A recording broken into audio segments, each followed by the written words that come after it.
Hello there, everyone, and I welcome you to another episode of the Mr. Healthy Habit Show. Today, in the studio slash on my phone, I've got a special guest for you, and it is my lovely wife, Angela Ochoa. Thank you for having me on your lovely show, my lovely husband. And today we are going to talk about a topic that I've been dying to have her on the show about. We're going to talk about the food industry. And a big part of the reason why I want her here on this show with me for this episode is because I'll be honest with you guys, she knows a whole hell of a lot more about this stuff than I do. I can give you a philosophical perspective and the know how as to how I did it, but she is the one that really taught me how to do this. So I'm going to start by asking you, what was it exactly that made you start following all the people that you follow online that talk about the food industry? Well, thank you so much, sincerely, for allowing me to share information like this because it really is a passion of mine and it grew. It's a passion that grew from like a small seed into what it is now, which I feel like it's just like I'm harvesting a garden of just wanting to share something beautiful and natural. And what's beautiful and natural is not what is usually offered to us by a lot in our world, corporation wise. So just getting back to nature is what it's really about for me. For me, getting back to nature is what I look for, whether it's a doctor that I want to find out information about, what they're teaching. I look for ways to heal. I look for ways to fix problems that are fixable because a lot of problems that people face with their health are fixable. And I want people to have that power, to fix their problems. And they don't have to live sick. They don't have to live on medications. They don't have to live with these disorders and these diseases. So that's a passion of mine. And when I see a doctor out there online or on TV or in the bookstore, I pay attention to that. And if I'm paying attention to it and I'm learning, I'd love to share that. I'd love to share whatever I can find. And so I found some things that are interesting to me about that. So it is a passion of mine. Now, personally, here, I thought you were going to say the reason you got into this is because you had a husband that was pushing 300 and close to 50 pounds, close to 350 pounds, and that you wanted to see both of us better ourselves. A little bit of backstory here is, I used to weigh over 330, and I'd come home every day, dude, in so much pain. I'd have to lay down in bed literally for about an hour after sitting at a desk all day because my back was just all messed up, thinking to myself, well, you know what? I'm human. To be human is to feel like crap. We're made to suffer in life. That is our lot, and just getting used to it is what I'm going to have to do. And so it was another podcast episode, but a promise to my mother and myself that I was going to get healthy. And Angela, my wife here, was working at Safeway at the time.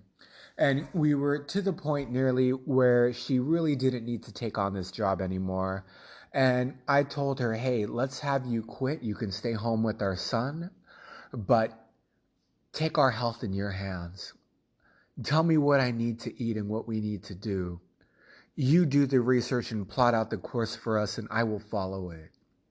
And so that is pretty much the idea that we put forth going forward. I would come home and she would open my eyes to what the food industry was doing. And she would tell me, you know, when you eat this, this is what happens. You know that these kind of foods lead to this. It's what we're eating. This needs to change. And so I put a lot of that in her hands, and I followed what she emphasized, what she told me that we should follow. We would go to the grocery store, and then she would say, hey, we shouldn't be buying this stuff anymore. We should be buying this. Okay, let's do it. I'm on board. And now we're going to share some things that she's made note of that she wants to talk about here on this episode. And I'm going to give her the floor here at this point. Okay, yes. Continuing on that. So, yes, we were products of the SAD diet, the standard American diet. And I don't blame anyone for being on this because we grew up our whole lives on this and we carried that into our early adulthood. But we did have a pause at some point when we were just so overweight, so sick, so tired, like to the point where we thought there has to be something we can do, right? Like we made a change.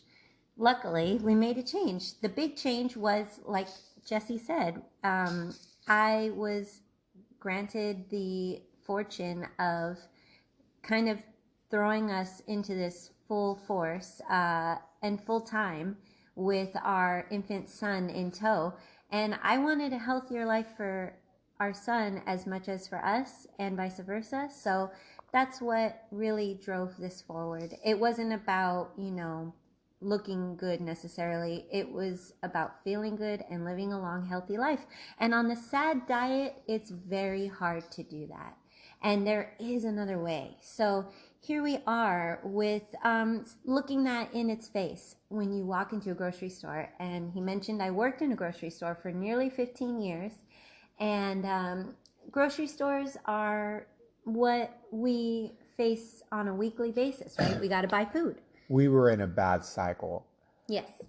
She would basically work the swing shift. I would work the day shift. She would get off work and I would be hungry. I would wait for her. And then she would text me, do you want me to pick up something for us to eat on the way home? And we would have Jack in the Box or McDonald's or what have you. And it was just a bad cycle. And I'm telling you here from personal experience, if you want a catalyst that is going to help you drive your path to wellness, you need to learn about the food industry and what they do to the food, what they do to try to hook you, what they do to try to keep you, and the fact that they do not have your best interest at heart. Their motive is profit. Their motive is profit. And many people will say, well, yeah, geez, that's the food industry. They've got a right to go for a profit. But there is no getting around the fact that that is diametrically opposed to your own health. That is diametrically opposed to your own health. And it is something that waking up to this has really been a driving factor behind our path to a healthier relationship with food and a healthier version of ourselves. Now, some words here from my son, my beautiful, beautiful boy. What do you have to say? I want to say that Mr. Healthy Habits should people get fit and work out and whatever my mom and dad have to say, do it. Otherwise, you'll be big. He is a sweet kid. Oh, you're so sweet, Boba. I will tell you here one more thing before I pass this back on over to my wife. I'm sorry, you guys. I don't mean to totally just do this, but one of the things that has been a driving force behind my weight loss is the fact that when I was his age, I was a heavy kid. I couldn't play sports like the other kids.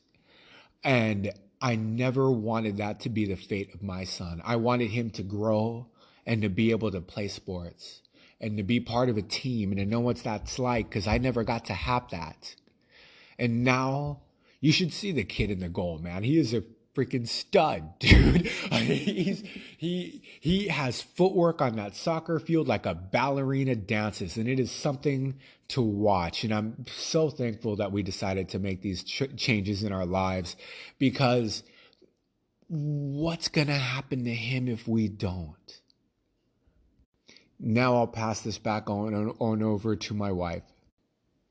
Yes, we are more proud than we can even express. And the potential that we see in our child is the kind of potential we want to see in everybody. And if there's any way we can help with that, that's what we're here for.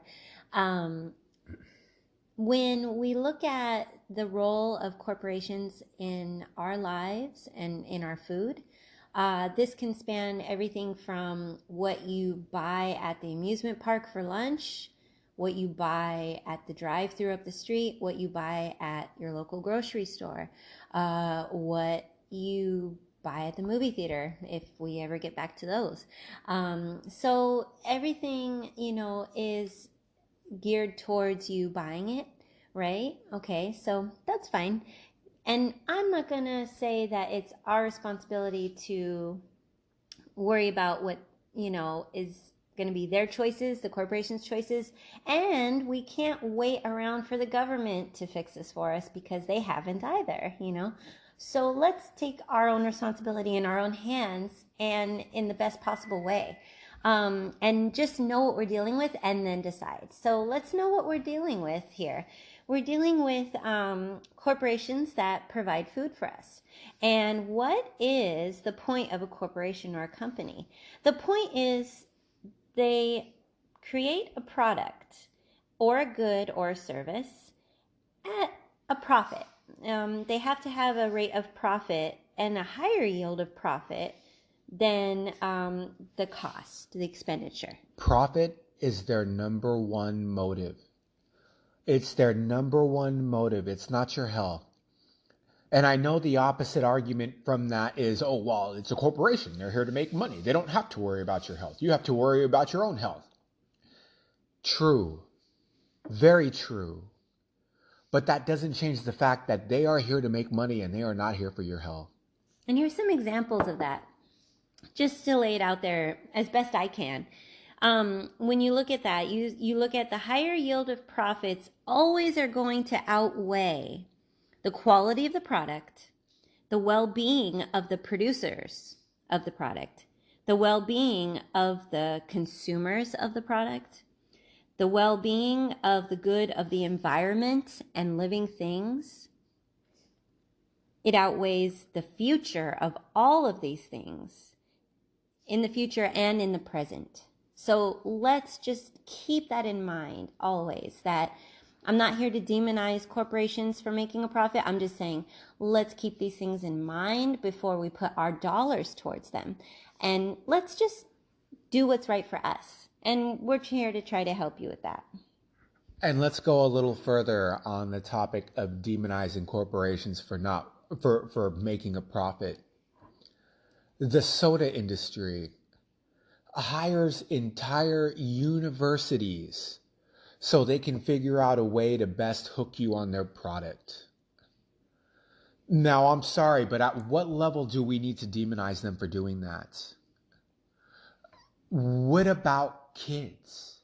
They literally hire universities. They have Coca-Cola University with a team of doctors and scientists that they pay to try to produce a product that is going to guarantee them the highest profits, meaning you buy the most of it. I was given soda as a kid before we even knew this and grew up drinking it.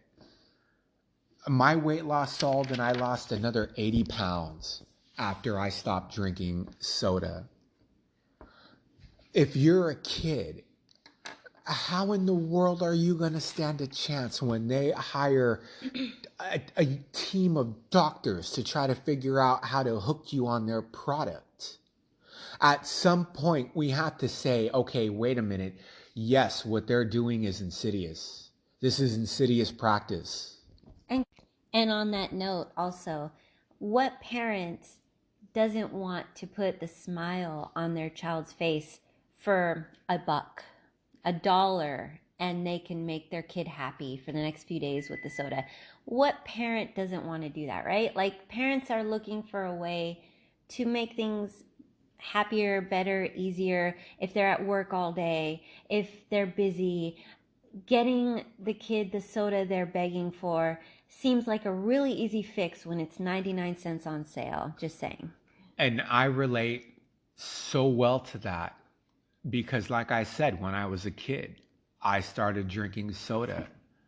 My mother was a single mother who would go to work, and there was many times when my father was working swing shift or odd hours and wasn't able to come to the house for one reason or another to stay with us until she got home. And we had soda and things that were easy for us in the house because let's face it, it's like they just divorced and you got two small kids at home. Yeah, soda's what we like. Just get them what they like. At that point, we didn't have all the information that we do right now that tells us just how addictive these products can be and what they do to them. And you could also make the argument that back then, these companies really didn't exercise the practices that they do now. It was a different world back then, and the effort to hook us on goods that were made purely for profit wasn't really there. I mean, the fact that you've got corporations, large conglomerate corporations that provide us food is a danger in itself. Gandhi himself spoke about how the capitalist system will always be driven by the need for large companies to grow. And they grow by exploiting workers and by exploiting anyone they can for the sake of growth, including our health. It's no wonder why the quality of food in the country has degraded. I mean, look at it this way. A burger from Carl's Jr. does not taste the same way that it did 30 years ago, 20 years ago. It does not. It tastes very different. And is it by any coincidence that within that time the waistline in general of Americans has ballooned? No, it's not. It's not by coincidence. Nope. One little note on that. I don't know if it was this way when we were kids, and I don't know if it's this way at Carl's Jr., but I did read that at McDonald's, one hamburger can come from the meat of 100 different cows. Let's just think about that. What did you want to say, Boba? I want to say, ever since my mom was pregnant, giving my baby sister, my mom went to Panda Express, and I went there, and I got my first soda. It was a root beer, and I love root beer. But a couple years later, we start switching to a healthier soda called a Zevia, and it's at Whole Foods and other stores. Please try it. Oh. Isn't he adorable? Isn't he adorable? But yeah, Zevia is a nice alternative to soda. I'm going to tell you, it's not cheap. But then again, as it is, we don't really drink this stuff all the time. I'll get a 6-pack of Zevia for us when I go do the grocery shopping, and then that's it. And the truth is, at the end of the week, we usually have maybe one left because we just don't really drink much of it, And I'm not saying never have McDonald's. I'm not saying never have Carl's Jr. But it shouldn't be a way of life. It shouldn't be where you get off work and you just want to go to Jack in the Box. It shouldn't be like I was abusing it, an every single day thing. It should be a moderate thing, once a week, twice a week. Oh, no, I'm sorry. Once a week, twice a month, once every 6 months. If you could abstain from it, God bless you. But I'm not saying you have to give up these things completely. But moderation is the key, and know what they're doing. Know what their motive is when they offer this stuff to you. Yes, That's really key because these corporations don't care that you're addicted, that you're getting sick every week from it. They don't care about that. They just want your repeat business. You just have to care about it. But in order to care about it, you have to know about it. And a lot of us really don't know and didn't know. I didn't know how addictive these products were. I had no idea. And knowing is power. Knowledge really is power. So we're here to shed some light on these topics for you. Times are changing. Times are changing. You see more healthy options in the store when you go to buy your groceries. That's because America is becoming aware and the profit motive has shifted to one of a more healthier options. And that's a good thing. That's a great thing. That's something that we are thankful for, and it makes grocery shopping a whole lot easier. But let's not get confused here and believe that they're doing this somehow because they're out for the benefit of our health, because they are not. They're out here because they want to sell a product, and that's what people want to buy these days. So they want to sell to those people. So they'll make an organic this, that, and the other. And on organic, I know a lot of people may not believe in it, and they have their reasons to. But I'm going to tell you flat out, a big part of how I lost the weight was largely switching to an organic diet. Now, you can make the argument that that completely changed the foods that I ate because you couldn't get certain foods that weren't organic. Like, there's no organic hamburger helper. I haven't had a hamburger helper in freaking years, and I miss it, if I'm being honest with you. But I make better alternatives than that, you know, with an organic product. I don't know exactly why that helped, but I can tell you that it did. And you just, at the end of the day, you can't argue with results. And now back to you. Okay, a few little side notes on a personal side note here.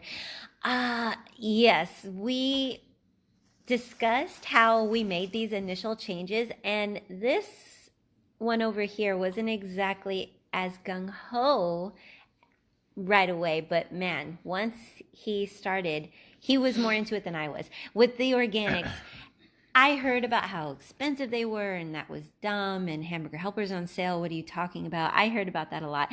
But he became more on board with it even than I was. So let's, give credit where credit is due. He had to make some big changes, Jesse. He had to make some big changes. I'm not going to lie, you guys. When I got off work, oh man, we would get into the biggest arguments because she would want to go on a walk and I would be like, dude, are you kidding me, man? I just got off work. I'm tired. My back hurts. I don't want to go on no walk. And she had to kind of drag me along this journey a lot of the ways, kicking and screaming. I mean, she basically had to drag me all the way to the hill and then throw me down the hill. And I've just been rolling down this hill ever since, all on my own with no stopping. But that being said, his work ethic on working out, physical fitness, is second to none. That is the truth of the matter. He's exemplary with his fitness routine and admirable with his ability to diet well. And I don't even want to say diet because it's more of a lifestyle. But if you don't mind me falling asleep at 7 o'clock just from sheer exhaustion when I get home. So, and also I wanted to make a little mention on the observation / comment from my son Jesse, who's 9 right now. And it is true that up until I became pregnant, he was 6. We were basically a 0 tolerance, no soda household. And part of that was because that was one of the very first things that my husband Jesse did in his transformation was he went cold turkey, 0 tolerance on the soda, which was a humongous change considering that almost every night after work, I got the text, bring home a 2-liter. Yeah, literally. I was drinking a 2-liter of soda a day. I lost about 80 pounds over the course of a year and plateaued and couldn't lose any more. And then I quit soda and I lost another 80 pounds. And the way that I did it, big tip here, was lemon water with green tea in it. That was really the My secret mom to drinks that every day. that was really the secret to me getting off soda. Lemon water and green tea. And like Boba says, my son says, his mom drinks that every day. And you know what? That's probably where I got it. So I'm not gonna take credit for that because she still does that every day. And I highly recommend lemon water, warm lemon water in the morning, first thing, get your liver going for health purposes and also weight loss, but health purposes first and foremost. And myself, following along this train of thought, as a really not a big soda drinker, I loved going no soda in this household. And I loved that my son didn't have all of these horrible fits and mood swings because of over sugaring himself on junk food and soda. I loved it. It was amazing. My son is just a one of a kind kid. And I have to take responsibility for the fact that when I was pregnant with my second child, I had a craving or two for a root beer, which is weird because I don't drink soda, but I do like sarsaparilla flavor root beer. So I've gotten a root beer here or there. My son says, "What's that?" He tries it, he loves it. It was a bit of a slippery slope, but we're back on track, let's just say. Zevia is all the way. Now, what do you want to say, Boba? Go ahead. I was gonna say that once I went camping. It was very fun. My dad got like 4 things of diet soda, and I drink them like 4 in a day. Until the next day, I have to leave because I'm sick and throwing up. What do you guys try to do to me? What do you guys try to do to me here? That's a whole other episode. I never want to drink diet again. Hey, Diet soda blue. I never claimed to be a monk, okay? I never claimed to be a monk. Hey, man, we're freaking going camping and all. You know what? Let's get some soda. She never lets us have any soda in the house. Let's get some soda. That was a big mistake. That was a mistake that I won't make again. Well, let's talk about these very addictive substances, shall we? Let's go back to our original topic here. And our topic is being aware and the knowledge of what's behind what we buy, what's behind what we eat, what's behind what we feed our children and ourselves. And I'm not going to say that our parents knew any better because honestly, there's a few factors involved. Yeah, we try to eat organic.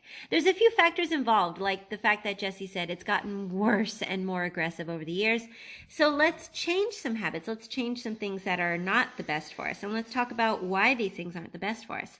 A responsibility of a corporation, whether it's Coca-Cola, whether it's something from Nestle, ConAgra, you name it. A responsibility of a corporation for food is financial success, financial gains at a maximum rate possible, and the expenditures and costs at a minimum rate as possible. And for all these reasons, the consumer must be aware and the message and the motive and the tactics of these companies. Okay. See, and what we need to understand, what we want you to take away from this is yes, that is their motive. Yes, there is nothing wrong with that if you want to believe that, except for the fact that this is diametrically opposed to what is best for your health. That is the biggest driving force behind our weight loss journey, was to realize this. If you want to find a way to avoid food temptations in the store like cookies, just everything you pick up, turn it to the back and read the label. Read the label. I'm telling you, many, many times in a grocery store, I went in there, picked up something that I probably shouldn't have, turned to the back, read the food label, and that gave me what I needed to know to put it back. Absolutely. And I will go even out on a limb further and say that I truly believe that reading the labels is way more important than counting calories. And that's a whole other topic, that's a whole other discussion, but it really is about what makes up the composition of what you're putting in your body, the chemicals or lack thereof, the additives, whatever there may be. You need to know it. You need to know these things. Honestly, if you're trying to lose 10, 20 pounds, if you're trying to cut down to get that summer body or whatever it is you're trying to achieve, counting calories can and will work. But if you're where I was, 330 plus, and you're trying to change your life around, this isn't about calorie counting. This is about learning a new way to live. Yes, I really feel like lifestyle medicine, lifestyle way of living with health in mind, first and foremost, is eventually going to get you to the best possible way you're going to look and feel. And I honestly believe that. You might drop pounds faster counting calories. You might get the aesthetics you want counting calories. But if you want this to last long term and you want to live a longer, healthier life, let's be aware of what we're putting in our body. And let's be aware of this by looking at the role of these corporations. So to look at that, so what we're looking at here is what corporations use to achieve these maximum profits off of our hard-earned dollars and what we choose to put in our bodies every day, 3 times a day, plus snacks, plus dessert, etc. So here we have some basics, and some of the basics here is about, first of all, establishing the consumer by appealing to the consumer. How do they achieve this? How do they achieve the consumer appeal? They're going off of what the customer wants. They're experts at this. And here's some ways that they go for what we want and how to get us to pick up that product off the shelf. Number 1, they're going to tell us that the product is healthy. They're going to tell us that. They're going to tell us the product is good for you. Gluten-free. Yes, these are selling points. Yes, people do have problems with gluten, and there's a market for that, but they're exploiting it for the wrong reasons and for the wrong ways. The gluten isn't good for you because it's doused with chemicals in the field. The pesticides are what make gluten unhealthy by and large. And let's get one thing clear here. It's not so much that these companies are out to give the consumer what the consumer wants, as much as it is that they are out to give the consumer what the consumer biologically is predisposed to craving. There is a big, big difference there. They are playing on your brain chemistry. They are playing on your biology. That is what they are doing. When we say what the customer wants, it's not like, oh, geez, I'm an independent thinker and I want this. No, it is what I am biologically programmed to crave and I have no control over it. That is the fundamental difference here. So these companies are well aware of definitely that very fact that we have biological responses and instincts to want certain things. And we all want to feel good about our choices. We all want to feel like we're doing the right thing. So yes, they are going to market health to us. It's going. So yes, when it comes to what we want as a consumer, I think one of the very top things that they are going to sell to us is something, quote, healthy. And whether it is or not, that's up for debate because we hear everything in the world about health, but I can guarantee you it's going to be made the cheapest way for them possible, and they're going to market it to you that it's the healthiest thing possible. So just keep that in mind. They're selling you what you want, and one of those things that we want as consumers is a healthy product. So they want it to be simple for us to get a healthy product. They want it to be accessible. They want it to be exclusive to their brand. And so think about why they're trying so hard to convince you that it's a healthy product. If it really is, and you turn turn around the product and you look at the back and you see the ingredients and you see that it really is a healthy product, by all means, that's what we want. But let's think twice about something that is just marketed to us as such. And so that's something to be aware of. That's one of the first things that creates a customer appeal. One of the second things that is a product appeal or customer appeal is very obvious. And one of the biggest things that they exploit, which is taste. Tasty, taste goods, gives us that taste sensation. Salty, sweet, fatty, addictive, rewarding. Give us our bliss point. These are all things that they can achieve chemically. They can achieve this chemically. It's not likely they're achieving it naturally, especially if it's on a shelf in a box with a shelf life of 2 years. So that's something that we have to be aware of. So let's think about what she just said there for a minute. When you walk through Target, Safeway, any grocery store, and you pull up a bag of frozen chicken breasts and it says, oh, with no artificial flavoring or hormones. Wait a minute. What the hell? That's a selling point? That they haven't added any kind of artificial hormones to this thing? That's really we've come to the point where that's a selling point, that they didn't inject this thing with some kind of freaking chemical hormone. Are you kidding me? How is that a selling point?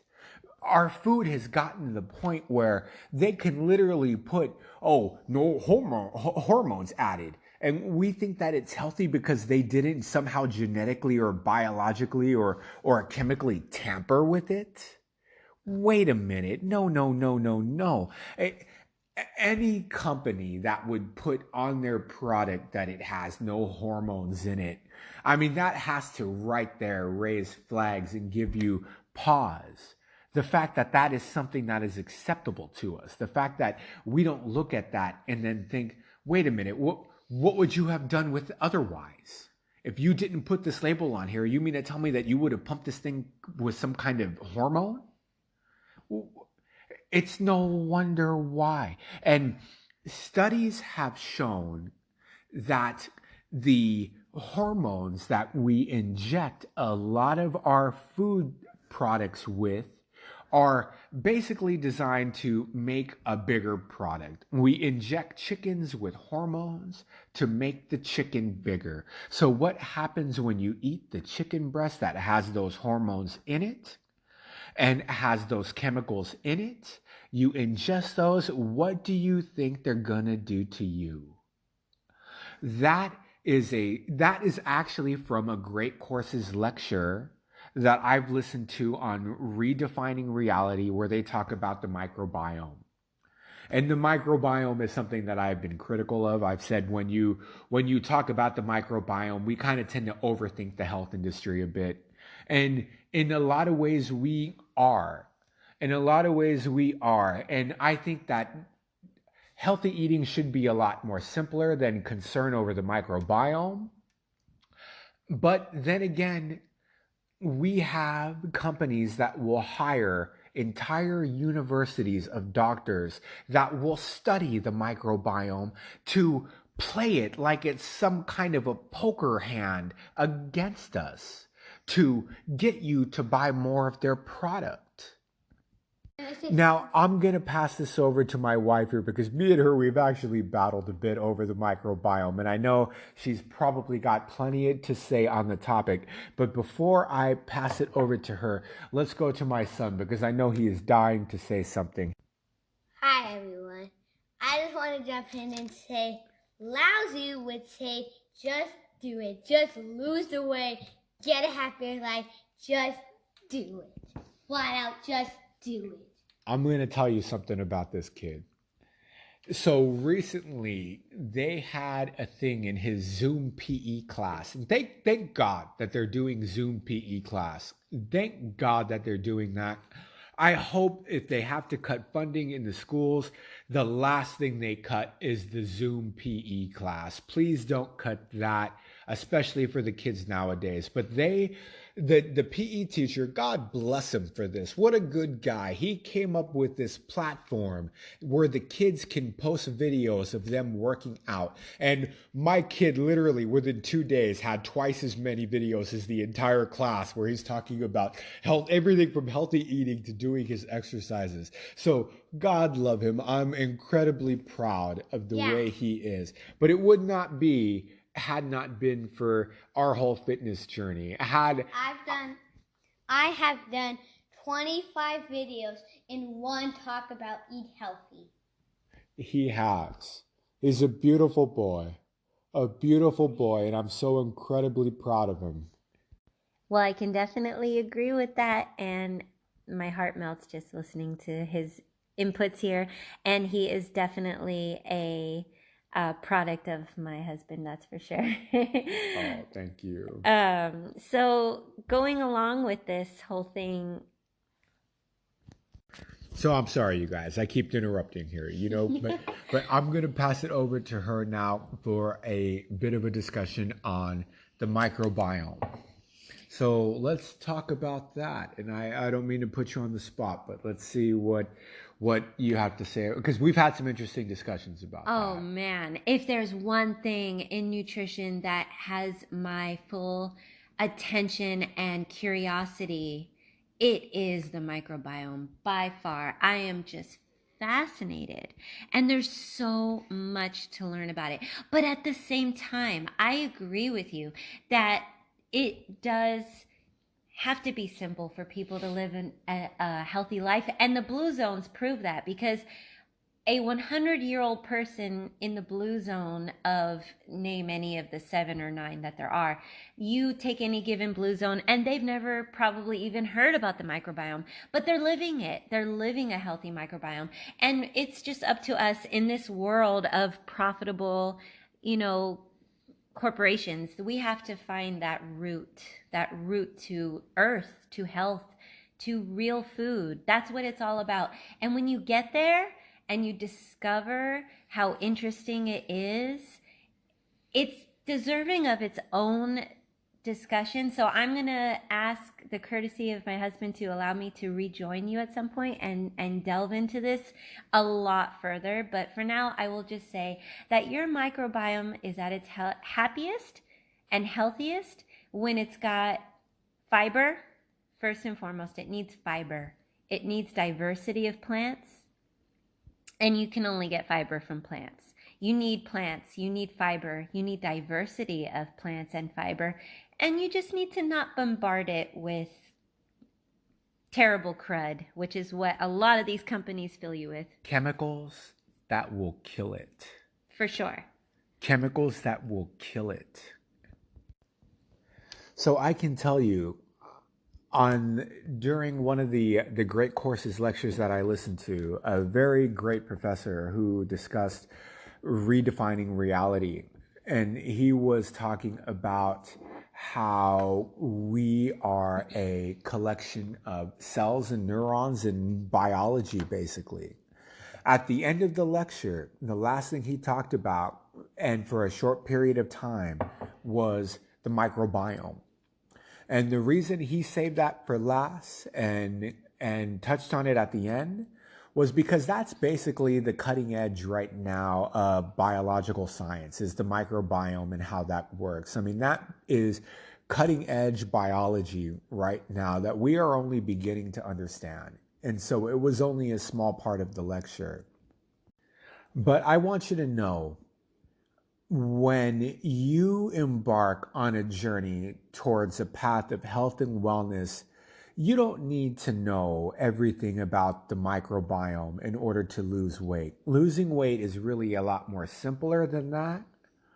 But if you go into this so deeply that you want to learn about the microbiome and what it means and how it can help you and benefit you, then you are definitely headed in the right direction. And God bless you for it. God bless you for it. I would not want to steer you away from that. And if you want to research the microbiome, I'm not going to tell you, hey, that's too complex. It doesn't need to be that complicated. We're just trying to lose weight. No. If you want to learn about this in terms of what the food industry is doing to us and what our bodies are about, then you go for it. You go for it, and God bless you for it. And again, I'm sorry here. I'm going to pass this back on over to my wife, Angela. It's just a fascinating topic, and we're obviously passionate about it. And everything that he's saying, I feel like I can kind of piggyback off of and chime in on, because just a minute ago he discussed the hormones in the chicken. What a scam to try and convince us that they're giving us a healthy product, right? I mean, those poor chickens, right? But I'm not going to get into all that. So they already have the taste factor ingrained and some other factors that I'm going to talk about, but they have to convince you that it's healthy. So they're going to go out of their way to try and convince you of that. Then you've got other products that are the opposite. They've got products that are healthy, but they're going to have to convince you that it's tasty. So they're going to just do what they have to do on the label. Don't even look at the front of the package. Just turn it around, see what's in it. Actually, what's more important when you talk about hormones is dairy, because they don't even have to add or anything. It's there. Dairy products have hormones, and there's absolutely nothing they can do about that. It has hormones because every mother cow passes hormones through its milk no matter what they do to it. So We were raised in a world where dairy was an essential food group. And dairy was an essential food group not because of science, but because of lobbyists. Because of lobbyists. And that, I'm sorry to say, is the truth of it. And back to the chickens and the hormones, if the selling point on the package is the fact that they didn't put any hormones in it, then what the hell else did they do to it? what did they do to the chicken other than torture it to death, literally, right? Okay. So let's move on to just more of the same with the food industry that you have to be aware of. And this is all not to get you down about it, just to inform you, because informing, when I feel informed, I feel empowered. So let's empower you with some more information here. And we talked about the taste sensations, the addictiveness, the alterations and the manipulations and the exploitations that go into that to make things more tasty and to make you buy it again, to make you buy it weekly, daily, whatever the case may be. We know that that happens. So let's be aware of that. It's chemically engineered for that. It's chemically engineered for taste preferences, biological taste preferences, things that go back to the roots of our survival as a human species. They know all this. They've researched all this. They use this against us, unfortunately, but they use it for a profit motive. So we know that now. Let's remember that. It's empowering to know that. It's good to not be naive on that, you know? And let's go on further. The third thing that I want to say about these products, they're emotionally designed with our senses. When you look at a product that you've seen on the shelf for years, let's just pick one at random. Let's say a breakfast cereal. We can all think of a breakfast cereal that we've seen on the shelf for years since we were children. Think of your favorite breakfast cereal that you've known your whole life. That's emotional. You have an emotional connection to that breakfast cereal. Whether or not it's good for you doesn't matter all that much if you really are invested in it. And they know that. They totally know that. So your emotional senses are being used here. The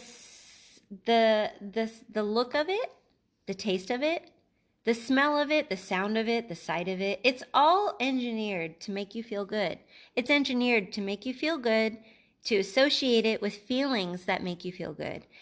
They associate these foods and these products with feelings of safety, feelings of being cared for. When you eat them, you feel safe, you feel cared for. You feel that it's familiar. It's familiar, it's positive emotions. It's fun and it's happy. They have doctors working for them and scientists that know how to trigger certain hormonal, chemical, and biochemical responses within your brain using food. And they are not afraid to use those. They are not afraid to use what they have learned. And it's for a profit motive. It's motivated by profit. It's so that they could increase their shares and so that they can make more money. That's why they are doing this. And honestly, knowing this is half of the battle. Knowing this is half of the battle. The other half of the battle is with your actions and what you do to not allow them to take advantage of you. Hi, everybody, again. Speaking again. I know I'm speaking a lot. But what I was going to say is about back to the meat in the meat. I saw a Walmart commercial, and my mom saw it too, where it was back in Thanksgiving. And this baby that was like an infant was taking a big old bite of a chicken. And they said, first bites. And they're like, no, you give the baby food and strawberries. And strawberries and like fruit.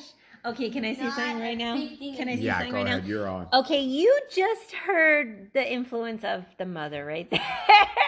You've heard a lot about the father influence. That is the mother influence right there. And I'm so proud of it because that's true. We saw that same commercial. Let's not name names. We don't want to get into corporations necessarily, but yes, we all saw the commercial of the baby eating a turkey leg that was bigger than its head practically, and that's just absolutely absurd.